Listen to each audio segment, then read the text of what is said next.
Today I want to show you how to win the queen using the king's gambit. And we're going to start off with e4 and e5. So this is the starting opening, and the king's gambit starts after f4. Now notice this pawn is not defended, so usually black is going to take, and this is one of the main moves. And usually we will develop our knight here, not there, sorry, there.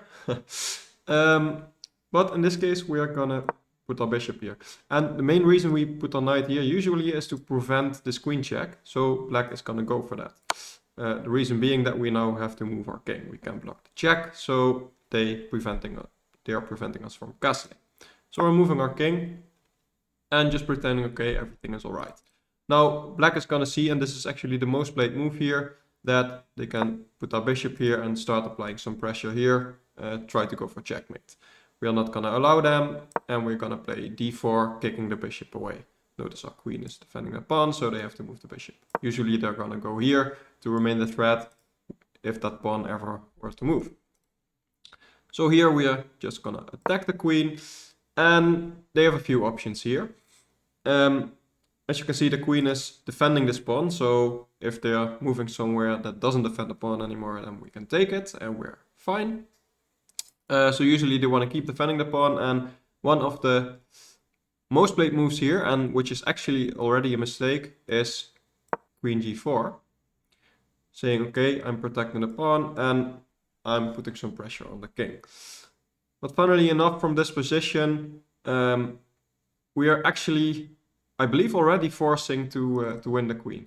And we're going to start by this amazing sacrifice, bishop takes f7 check.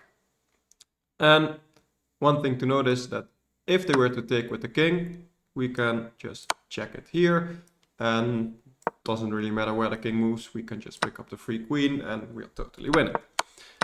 So they're probably going to see that and say, okay, I move my king. Now the king has 3 squares, but it's all going to lead to the same thing. So let's just say the king moves here. We are going to attack the queen again, and notice that he doesn't really have any squares. Only one, actually. Knight is covering that, knight is covering that, bishop is covering that. And that as well. The pawn is covering that, bishop is covering that. And obviously the knight and this pawn are protected. So he can really only go here. So that's what he does. And here we are simply gonna develop our other knight. And this looks like a quiet move, like nothing's happening. Black thinks, okay, I'm fine now. And actually he thinks, okay, I can take the bishop now. Which is important because he can create an escape square for his queen. Because notice, we are threatening this to win the queen. But what black doesn't notice is that even after they take, we can still play this. And the queen is still trapped. Because all the squares that were defended before are still defended, except for this square.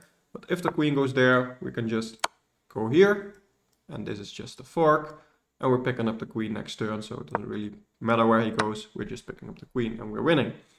So yeah, going back from this, not taking bishop, going here.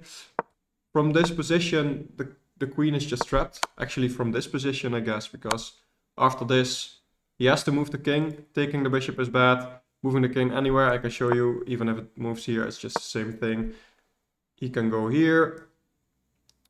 After this, we can bring out a knight. And we are just threatening that, and now he can't even take the bishop, so the queen just doesn't have any escape squares.